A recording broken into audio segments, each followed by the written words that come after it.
Salut tout le monde, bienvenue sur ma chaîne. On se retrouve aujourd'hui pour un update lecture, donc le update lecture de septembre. Alors, j'ai lu 3 livres, donc ça a été des coups de cœur, on va dire ça comme ça. Dans un premier temps, bon, je vous montre pas le 30e anniversaire, donc l'édition collector du Sorceleur, puisque j'ai lu le tome 2, donc l'épée de la Providence, de Monsieur Sapkowski aux éditions Milady cette fois. Donc c'est composé donc de plusieurs nouvelles, des nouvelles franchement intéressantes. L'univers est bien, l'auteur a une belle écriture, c'est facile à s'y retrouver, les descriptions sont bien, on voit où on est. Après, qu'est-ce que je pourrais dire? Le personnage, donc Geralt de Rive, il est parfait, franchement. Ça fait un peu bizarre comme ça, dit comme ça, mais pour moi, le Sorceleur, c'est vraiment de la très très bonne fantaisie. Parce que on entend toujours donc de la fantaisie côté anglo-saxon. Là, ça change complètement vu que c'est un Polonais qui l'a écrit. Enfin, que dire de plus? Polonais, il a réussi à me convaincre, donc 100%. Vous lisez le premier tome et le second tome. Commencez par donc ces 2 premiers tomes là, commencez par les nouvelles parce que au moins vous apprenez un peu l'histoire de Geralt de Rive, mais aussi vous apprenez doucement son univers, comment fonctionne donc le sorceleur et comment aussi écrit, apprendre à connaître aussi la plume de l'auteur, comment écrit donc ce Polonais qui a fait fureur il y a 30 ans en arrière. Ensuite, j'ai lu Miss Peregrine et les enfants particuliers, donc qui sort mercredi. On est combien là? On est le 4, donc en fait il sort demain, mercredi 5. Je pense qu'en postant cette vidéo, tout le monde l'aura vu. Je l'ai vu en avant-première dimanche. Je vous en parle pas. J'ai mis une petite critique sur mon Facebook. Donc du coup, Miss Peregrine et les enfants particuliers, écrit par Ransom Springs aux éditions Bayard. La couverture, déjà, c'est ce qui m'a le plus tenté. Il est resté longtemps dans la palle. Je l'ai ressorti parce que justement le film allait sortir.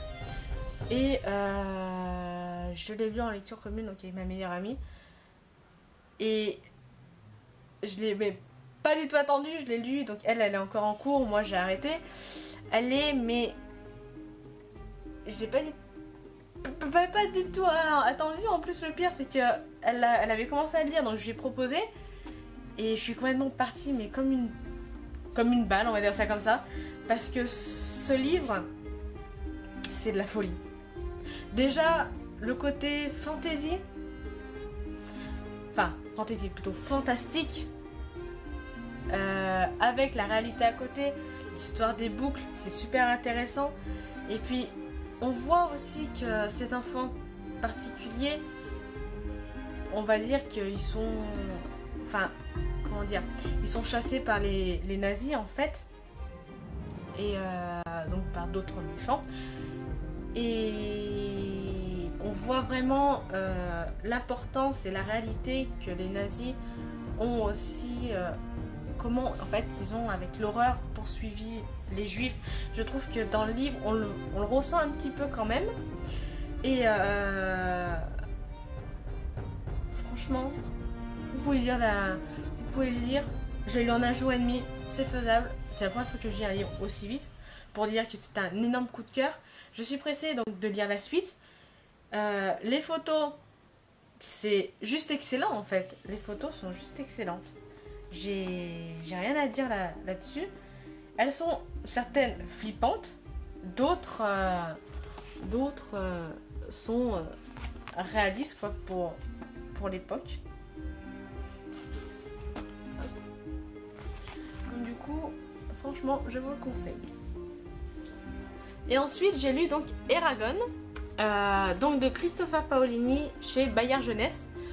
Au format de poche. En fait, je l'ai relu parce que après que j'ai lu donc les 12 rois de Sharakai, j'avais du mal à oublier Sheida et même l'histoire en particulier.